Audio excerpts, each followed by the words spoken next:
열린 예배 함께 하신 성도 여러분 반갑습니다. 저는 신천지 예수교회 강사 정현철입니다. 오늘 이 시간에도 하나님 기뻐 받으실 만한 신령과 진정 예배 함께 올려드리고 주시는 말씀 생명의 양식 삼아서 우리의 신앙이 한 걸음 더 성장하는 또 변화되는 은혜의 시간 되시기를 바라겠습니다. 오늘 말씀의 제목은 복음의 제사장이 됩시다입니다. 복음의 제사장, 혹시 들어보셨는지 모르겠습니다. 이 복음의 제사장이 된다고 하는 것에 대해서 처음 들어보신 분이나 혹은 별 관심이 없으셨던 분들은 이 말씀을 통해 우리가 어떠한 사명을 가지고 이 땅을 살아가야 되는지를 함께 생각해 보는 그런 시간이 되시기를 바라겠습니다. 그래서 첫째로는 우리가 왜 복음의 제사장이 되어야 하는지 그 목적이나 또 이유에 대해서 성경적인 의미를 찾아볼 것입니다. 이것은 돼도 되고 안 돼도 되는 게 아닙니다. 내가 되고 싶으면 되고 나는 그런 거 되기 싫은데 한다고 해서 안 되는 것도 아닙니다. 정말로 중요한 문제입니다. 우리가 하나님의 자녀가 됐다는 것, 우리가 예수님을 참으로 영접했다는 것은 반드시 복음의 제사장이 되어야 한다는 의미입니다. 그런데 오늘날 복음의 제사장이 되지 못한 신앙인들이 너무 많다는 것이죠. 이것은 참으로 안타까운 일이고 그들은 결국 제사장이 되지 못할 뿐만 아니라 결국 하나님께서 원하시는 바른 신앙을 하지 못하며 살아갈 경우가 대부분일 것입니다. 그만큼 중요한 내용이라는 것을 우리가 같이 인식하셨으면 좋겠고요. 또한 이 제사장과 관련돼서 너무나도 잘못 가르치고 있는 것이 한 가지가 있습니다. 그래서 그 잘못된 것이 무엇인지를 오늘 말씀을 통해 소개해드리고 확인해 보고요, 바로잡으려고 하는 겁니다. 왜냐하면 이것이 다 퍼져 있어요. 그러니까 다 잘못하고 있으니까 또 그걸 다 당연한 거라고 생각하고 다 그렇게 신앙을 하는 겁니다. 그러나 성경에 비추어 보니 완전히 잘못된 것이죠. 그것이 무엇인지 궁금하지 않습니까? 다 증거를 드릴 것이고요. 마지막으로 그럼 우리는 복음의 제사장이 되기 위해서 어떻게 해야 되는지까지 함께 말씀을 통해 나누어 보겠습니다. 그럼 본문 말씀 로마서 15장 16절의 말씀 함께 읽어보겠습니다. 이 은혜는 곧 나로 이방인을 위하여 그리스도 예수의 일꾼이 되어 하나님의 복음의 제사장 직무를 하게 하사 이방인을 제물로 드리는 그것이 성령 안에서 거룩하게 되어 받으심직하게 하려 하심이라. 잘 읽으셨습니다. 이 은혜 곧 하나님께서 베푸신 은혜입니다. 이 은혜에 대해서 사도 바울께서 고백하시는 내용입니다. 나로, 사도 바울이시죠, 이방인을 위하여 그리스도 예수의 일꾼이 되어 하나님의 복음의 제사장 직무를 하게 하사. 자, 복음의 제사장 직무를 맡기셨는데 그러면 해야 될 일이 바로 뭐냐면 이방인을 제물로 드리는 그것이라는 거예요. 이게 복음의 제사장이 해야 될 일이라는 겁니다. 그리고 그것이 성령 안에서 거룩하게 되어 받으심직하게 하려 하십니다. 자, 사도 바울은 하나님의 은혜로 말미암아 이방인을 위한 복음의 제사장이 되었다, 이렇게 고백을 하시는 거고요. 그래서 제사장의 역할을 하는데 그게 바로 이방인을 제물로 삼아 하나님께 드리는 것이다, 이런 얘기입니다. 자, 이 말씀을 조금 더 자세하게 하나하나 설명을 드려보겠습니다. 옛날 구약 시대에는 모세 율법, 하나님께서 주신 모세 율법이 있었고 그 율법 안에는 제사장에 관한 규례가 있습니다. 잘 아시다시피 구약에서 제사장은 오직 레위 지파 안에서만 허락된 직무였죠. 레위인 가운데서 제사장을 뽑아서 그 직무를 맡겼던 것이죠. 자, 그런데 그것이 율법에서의 제사장이거든요. 율법에서의 제사장. 근데 그 율법에서의 제사장 규례를 통해서 볼 때 사도 바울은 혈통으로는 베냐민 지파 사람이었다는 거죠. 그러니까 레위 지파 사람이 아니니까 사도 바울은 율법으로는 제사장이 될 수가 없는 거죠. 자, 그런데 복음에 있어서는 제사장이 되었다 이렇게 말씀하시는 거예요. 복음의 제사장. 그러니까 사도 바울은 복음으로는 레위 지파가 되는 거죠. 이해되십니까? 혈통으로는 안 되는데 율법으로는 될 수 없지만 이제 복음으로는 된다는 거예요. 그래서 제사장이 되었다라고 말씀하시면서, 자, 그럼 이 제사장의 가장 중요한 역할이 두 가지가 있는데 이따가 소개해 드리겠습니다만, 이 율법에는 하나님께 드리는 제사에 관한 규례가 또한 있었죠. 하나님께 제사를 드리는데 그 제사에는 반드시 제물이 있어야 됩니다. 반드시 제물이 있었어야 되고요. 그 제물이 없는 제사라는 건 그 규례에 없습니다. 그러니까 반드시 하나님께 제사를 드리기 위해서는 제물을 가져왔어야 되는 거죠. 자, 여기서 우리가 이제 꼭 한 가지 생각해 보셔야 될 게 있다는 겁니다. 그게 뭐냐면 구약의 제사가 예수 그리스도 이후로 신약에서는 예배가 됐다는 거죠. 이해되십니까? 이 구약의 제사 제도가 이 영적인 시대인 신약에 들어오면 예배가 됐다는 거죠. 예배. 이렇게 다들 알고 계시죠? 그리고 이 제사에는 반드시 제사장이 있어야 됩니다. 제사장이 있어야 되고요. 그 다음에 제물이 있어야 됩니다. 제물. 이것도 자세히 설명드리려면 많은 시간이 필요합니다. 왜냐하면 이것을 자세히 이해하고 있는 분이 의외로 적습니다. 그런 시간 관계상 오늘은 주제에 맞는 부분만 설명을 드리려고 하는데요. 자, 제사장 없이 드리는 제사는 없습니다. 이 불가능하고요. 그것은 불법이 되는 거죠. 나 혼자 제사 드리겠다 그런 건 없다는 겁니다. 자, 그런데 제사가 예배가 됐으면 이제 제사장은 뭐가 됐을까요? 예배 중에 그 예배를 인도하는 이제 보통 이제 목사죠. 목사 또는 목회자가 되는 거죠. 그죠?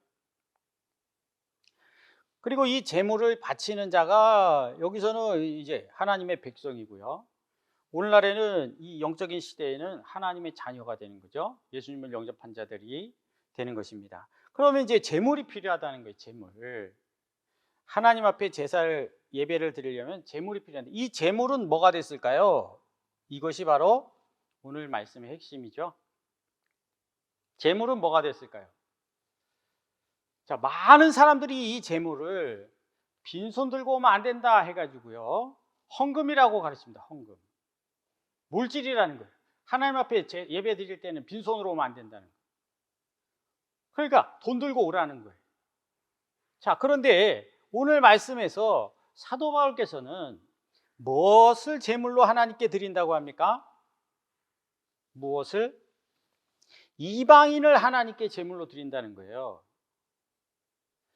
구약 시대의 대표적인 제물 중에 짐승이 있었어요.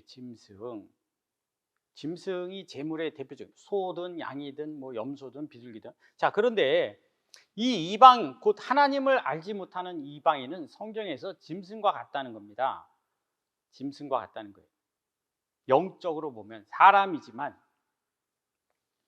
그러니까 이런 짐승과 같은 자를 복음을 전해가지고, 복음의 제사장이니까 복음을 전해가지고 그 죄를 깨닫게 하고 예수님을 영접하게 하는 거죠. 그러면 이 사람이 뭐냐? 옛 사람이 죽고 곧 짐승과 같은 삶을 살았던 이 사람이 이제 죄 가운데서 죽고 하나님의 의 가운데서 살아나서 하나님의 자녀로서 살아가게 되는데 그것이 바로 제물이라는 거예요. 그러면 이 제물은 헌금이 아니지 않습니까? 전도된 자, 복음을 전해서 그 복음을 영접한 자가 제물이 되는 것이죠. 그러니까 이것을 헌금으로 바꾸면 안 된다 이 말씀을 드리는 겁니다. 헌금의 의미는 이 제사의 의미가 아닙니다. 다른 의미가 있어요. 여기서 중요한 것은 제물은 헌금이 아니라 전도된 자입니다. 복음을 영접한 자. 그럼 제사장이 해야 될 일은 뭐예요? 그 복음을 전하는 자죠. 그래서 이 이방인이 깨달으면 하나님, 이 사람이 회개하고 새 사람이 되었습니다. 이로써 하나님의 자녀가 되었습니다. 해서 제물로 바친다는 거예요. 그렇기 때문에 이것을 헌금이라고 가르치는 것은 전혀 성경적이지 않고요.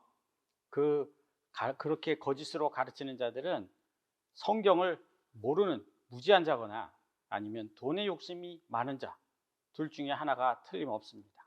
이런 걸 통해서 우리가 참과 거짓을, 옳고 그른 것을 분별하셔야 됩니다. 자, 율법의 제사장은요, 두 가지 역할을 하게 되는데, 첫째가 중보자의 역할입니다. 중보자는 다리 역할이라는 거죠. 그래서 백성이 제물을 가지고 오면 그 제물을 제사장이 하나님께 바치는 역할을 하는 것이고요. 그러니까 백성의 제물을 하나님께 이 역할을 하게 되는 것이고요. 두 번째로 대언자의 역할이 있습니다. 그래서 이 제사장이 성소에 들어갈 때 그 성소에서 하나님의 음성을 듣게 되면 그 들은 바 하나님의 말씀을 백성에게 전하는 역할을 제사장이 했었다는 것이죠. 이것이 바로 율법의 제사장의 역할이었는데요. 그러면 이제 복음의 제사장의 역할은 뭐겠습니까? 역시 죄인을 깨우쳐 하나님께 드리는 역할. 그래서 하나님의 자녀가 되는 거죠. 새 사람이 되는 거죠. 이것이 복음의 제사장의 역할이고요. 두 번째로 대언자의 역할이 있습니다. 받은 바 복음을, 내 안에 있는 이 복음을 전하는 거죠. 곧 하나님의 말씀, 예수님의 말씀을 전하는 거죠. 이것이 바로 복음의 제사장의 역할이고요.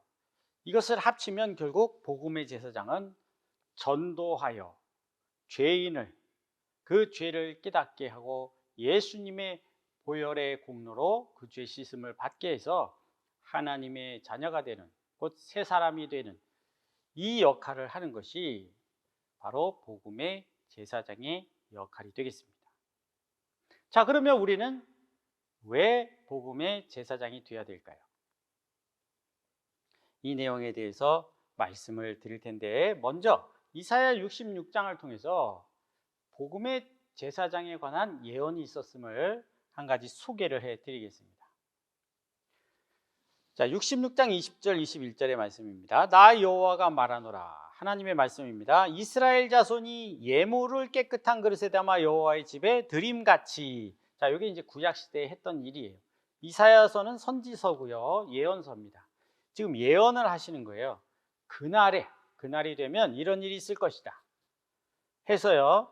자, 이 구약 시대에는 이렇게 했다는 거죠. 그런데 이 때가 되면 그들이 너희 모든 형제를, 이제는 이런 예물이 아닙니다. 형제를 열방에서 나의 성산 예루살렘으로 말과 수레와 교자와 노새와 약대에 태워다가 여호와께 예물로 드릴 것이요. 자, 때가 되면 형제, 곧 사람을 예물로 드리는 때가 온다. 이거 말씀해 주시는 거고요. 그러면 하나님께서는 그 예물로 드린 자들 중에 택하여 제사장과 레위인을 삼으리라. 이해되십니까? 이제 때가 되면 레위 지파에서 제사장이 되는 게 아니고요, 열방에서 나온 형제들 가운데 하나님이 택해서 제사장을 삼으시고 레위인을 삼으신다. 이렇게 이미 예언이 되어 있었다는 것이죠.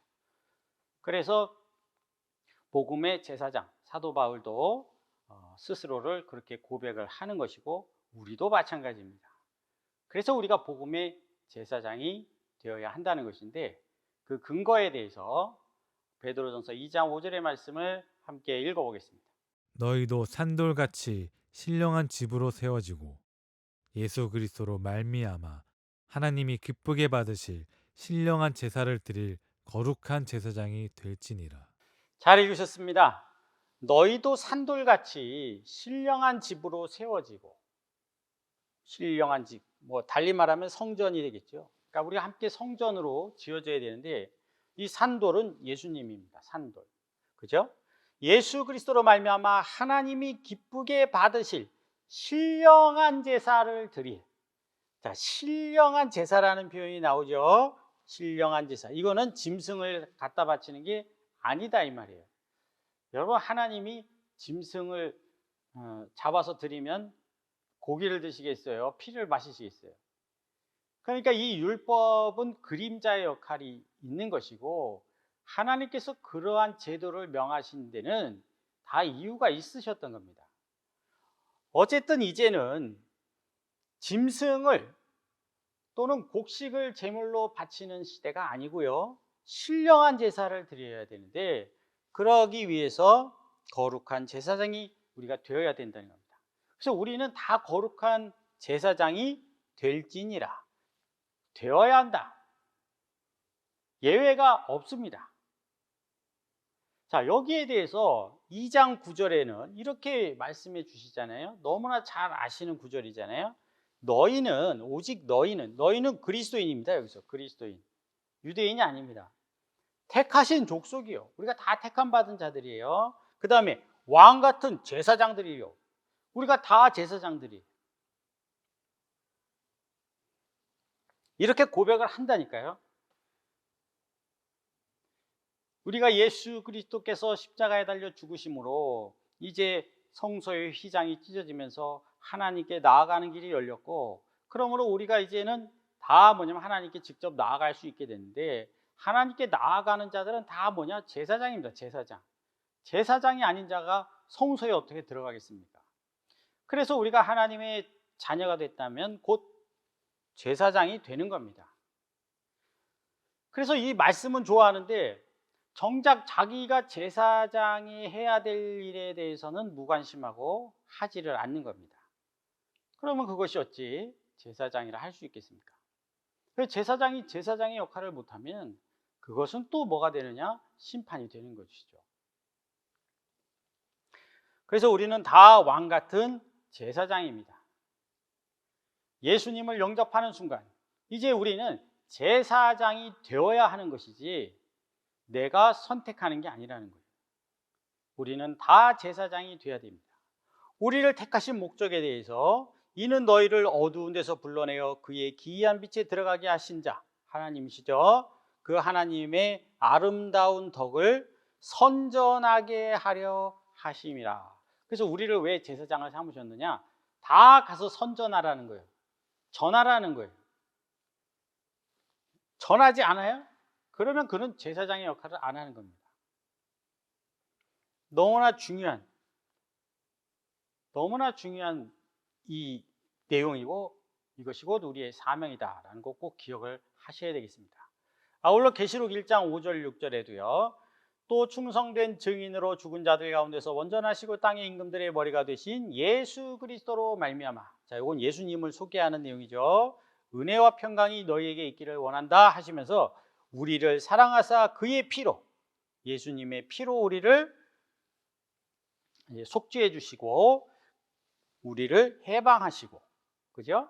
그 아버지 하나님을 위하여 우리를 나라와 제사장으로 삼으셨다. 보세요. 우리 죄를 그냥 속량해 주신 것으로 끝나는 게 아니라 우리를 나라와 제사장으로 삼아 주셨다는 거죠. 그러니까 내가 죄사함 받았으면 그냥 나라와 제사장, 왕 같은 제사장이 되어야 되는 겁니다. 이해되셨습니까?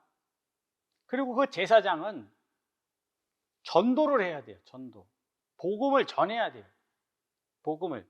그럼 복음을 누구에게 전합니까? 이방인에게 전한다. 이게 무슨 뜻이에요? 복음을 모르는 자들에게 전해야 되는 거죠. 그것이 바로 복음의 제사장인 것이죠. 그래서 우리가 이러한 복음의 제사장은 반드시 되어야 하는 것인데, 그러면 이 제사장이 되기 위해서는 어떻게 해야 될까요? 출애굽기 19장 5절과 6절의 말씀을 함께 읽어보겠습니다. 세계가 다 내게 속하였나니 너희가 내 말을 잘 듣고 내 언약을 지키면 너희는 열국 중에서 내 소유가 되겠고 너희가 내게 대하여 제사장 나라가 되며 거룩한 백성이 되리라. 너는 이 말을 이스라엘 자손에게 고할지니라. 네, 잘 읽으셨습니다. 그 내용은 이스라엘 백성이 모세를 따라 시내산에 도착했을 때 하나님께서 시내산에서 모세를 통해 주시는 말씀입니다. 뭐라고 하시느냐? 세계가 다 내게 속하였다. 너희가 내 말을 잘 듣고, 곧 하나님 말씀을 잘 듣고 내 언약을 지키면, 자, 이 언약은 바로 첫 언약, 곧 율법이 되겠죠. 그 하나님의 법을 잘 지키면, 조건부입니다. 조건부. 이 조건부예요. 그러면 너희는 열국 중에서 내 소유가 되고 내게 대하여 제사장 나라가 되며 거룩한 백성이 되리라. 이렇게 말씀하시죠. 애굽에 있을 때에도 이스라엘은 이스라엘이었어요. 하나님의 백성이었습니다. 그러나 애굽에서 모세를 따라 나온 자들에게 이 율법을 주셨고요. 그 율법을 받은 자들이 그 율법을 지켜야만 하나님의 제사장 나라가 된다, 이렇게 말씀해 주신 거잖아요. 그럼 우리도 똑같죠. 우리도 제사장이 되려면 어떻게 됩니까? 하나님 말씀을 잘 듣고 언약을 지켜야 되죠. 그런데 우리는 구약의 율법의 제사장이 아니고 복음의 제사장이니까 구약을 지키는 게 아니겠죠. 신약, 새 언약을 잘 지켜야 되는 것이죠. 근데 새 언약이 뭔지를 나는 모른다. 그러면 그분은 언약을 모르는데 어떻게 지키겠어요? 몰라도 막 하면 지키는 거 아니냐? 그건 말이 안 되는 거예요.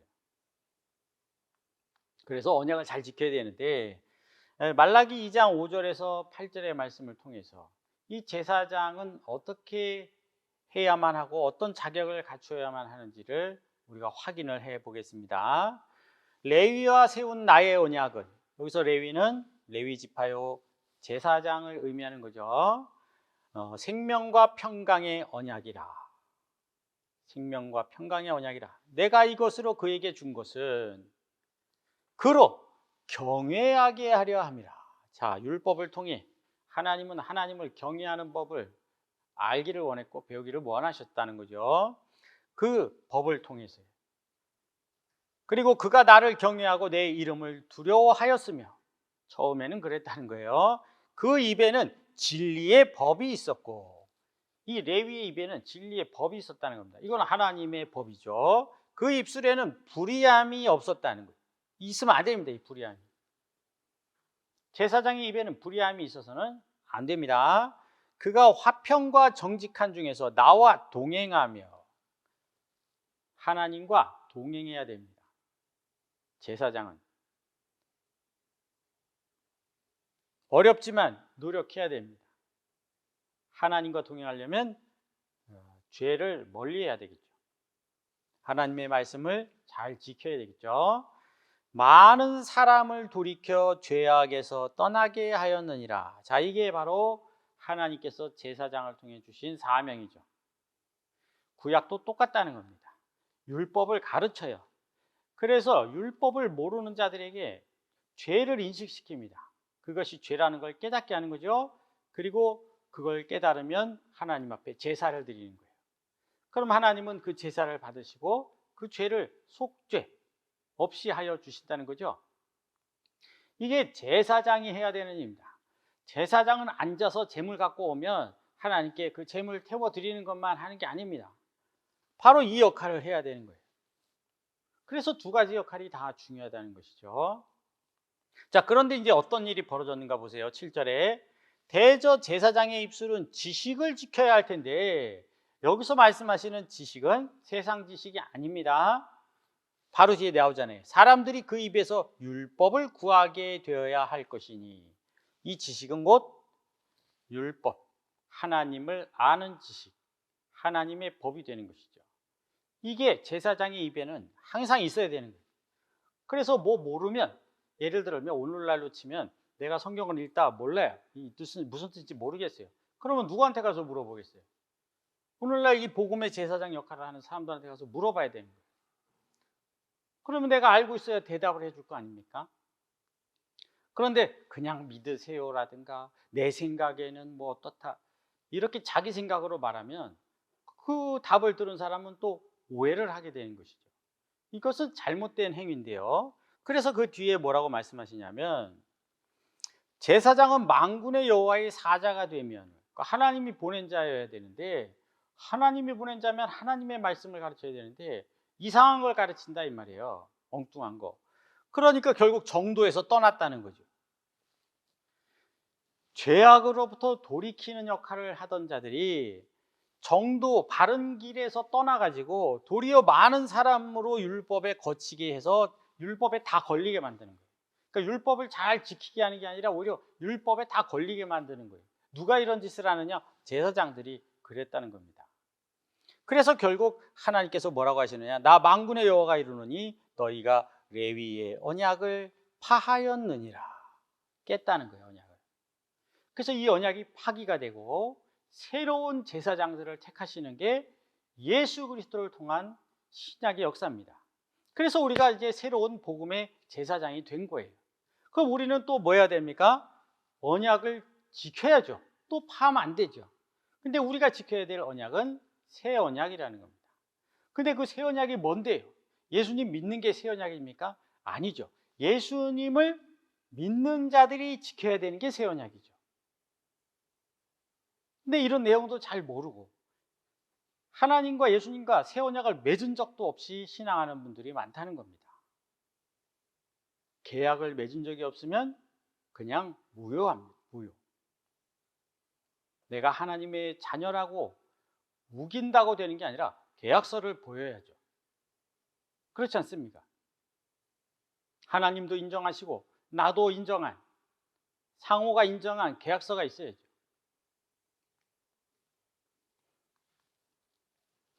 또 한 가지 사도행전 20장 24절에서 사도 바울은 이렇게 고백합니다.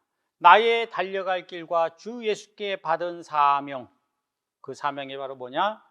하나님의 은혜의 복음 증거하는 일을 마치려 하면, 이게 바로 복음의 제사장의 사명이라는 거예요. 근데 이것이 쉬운 일인가? 그렇지 않다는 겁니다. 그래서 나의 생명을 조금 더 귀한 것으로 여기지 않는다는 거예요. 내가 복음을 전하러 가는데 예루살렘에 환란이 기다리건 뭐하건 그게 나와 무슨 상관이 있냐는 거예요. 나는 복음을 전하는 거고 환란이 기다린다고 해서 복음을 전하지 않을 수 없다. 나는 내 사명을 다할 것이다. 그래서 이 생명보다도 귀하게 여기는 것이 바로 이 사도 바울의 사명감, 복음의 제사장의 마음가짐이었습니다. 자, 이 상을 통해서 우리는 복음의 제사장이 되어야 한다라는 것을 오늘 말씀을 드렸고요. 이제 정리를 해보면 이렇습니다. 첫째로 복음의 제사장은요, 돼도 되고 안 돼도 되는 게 아닙니다. 내가 예수님을 영접했고 죄사함을 받았으면 반드시 되어야 됩니다. 그리고 잘못된 것, 재물, 영적인 이제 신약 시대에 재물은 돈이 아닙니다. 재물이 아닙니다. 죄인이 재물이 되는 거예요. 이방인을 재물로 드리는 거예요. 내가 전도하는 게 하나님 앞에 재물을 바치는 겁니다. 먼저는 내가 옛사람이 새사람이 됐잖아요. 그러니까 내 자신이 재물이 되었던 거예요. 그리고 하나님은 그 예배를 기쁘게 받으신 거예요.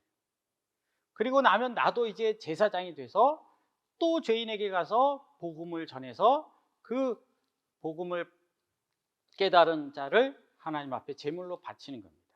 이해되셨습니까? 이것은 누구나 해야 되는 일이다. 그리고 그런 복음의 제사장이 되려면 첫째로 예수님과 새 언약을 지켜야 됩니다. 근데 예수님 믿는 게 끝인 줄 알고 또는 예수님 믿는 게 새 언약을 지키는 건 줄 착각을 하는 거예요.